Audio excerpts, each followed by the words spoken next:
This is a Skywatcher Startravel 102 millimeter telescope. It's a refractor, and it has its own EQ1 equatorial mount. But I want to use it in altazimuth mount from the windowsill. As you know, we do astronomy from the windowsill, astronomy for windowsill. And so I've adopted it to use the virtuoso mount, which is really good. The Skywatcher again. I've used the Losmandy dovetail bar, very sturdy, very good, to attach this. The attachment, the mount bar of that EQ1 is actually attached to the mount head. You cannot remove it practically, or with difficulty if you want. So I just use these rings, mounted tube rings with their own screw on the bolt holes of this Losmandy. And this is the lens of the telescope. I hope you can see.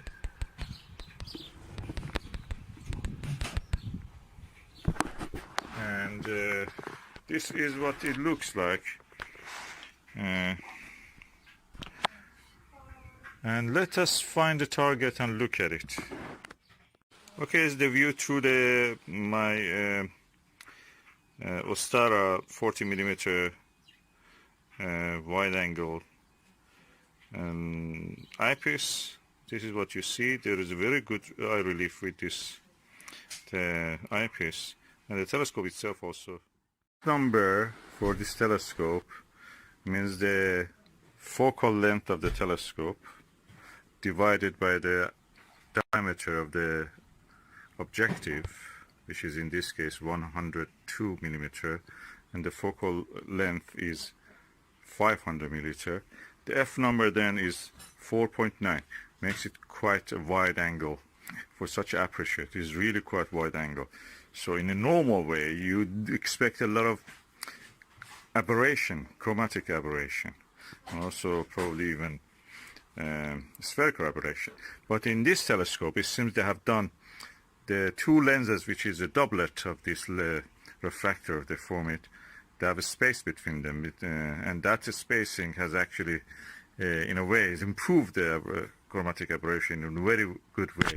So, so the chromatic aberration is improved, and we have a less effect due to that.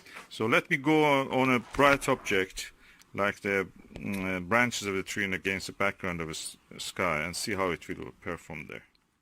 So we are now looking at a situation that normally any telescope will have some chromatic aberration. It's almost non-existent.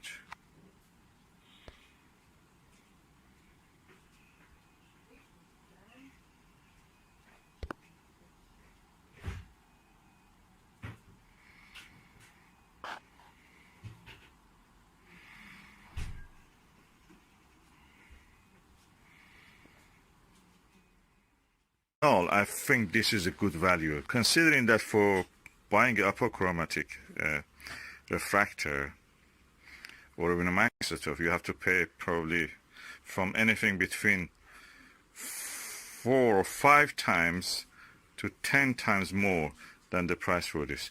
I bought it second hand for around, I think £50 with everything, you know, everything in the box was there.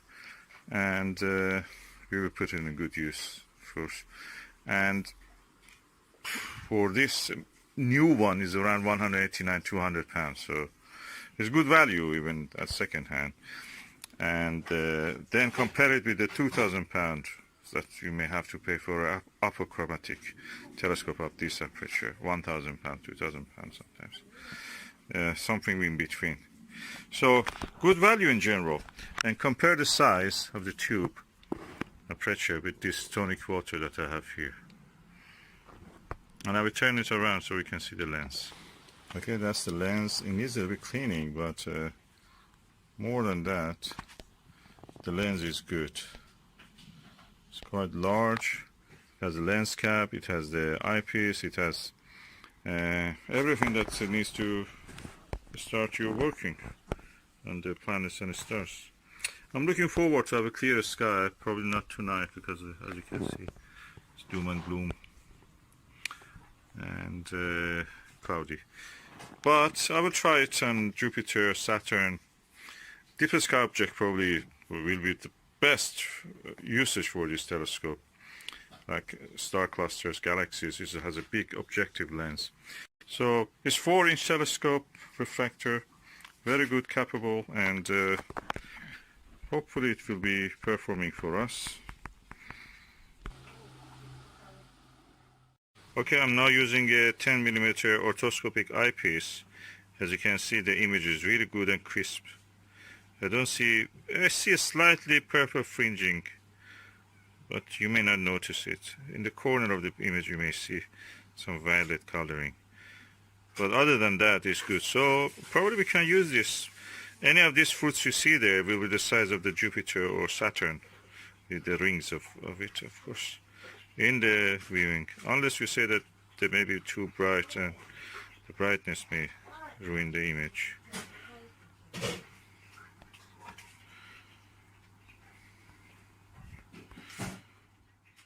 That was the view through the orthoscopic eyepiece. Now I'm back to the wide-angle 40mm Ostara fossil eyepiece. Of course, I've not changed the focus, but if I change it now, probably you can see more clear.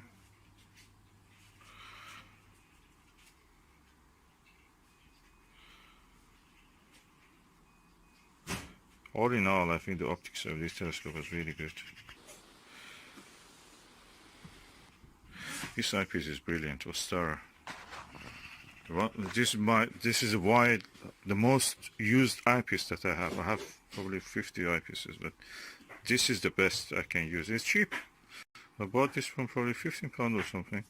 New, you can buy it for around £20. And I have 2 of this, so I just use it on each telescope probably. And really good telescope, wide angle views. And these are the fruits I'm looking at. So which one has yellow bits? That was the one I was looking at. Okay. And the window closes. And this is the view toward a few flowers in the garden. So again, you can see the clarity of the image. I cannot tap with my hand on the picture, but you can see it's almost in focus, at least from my eye.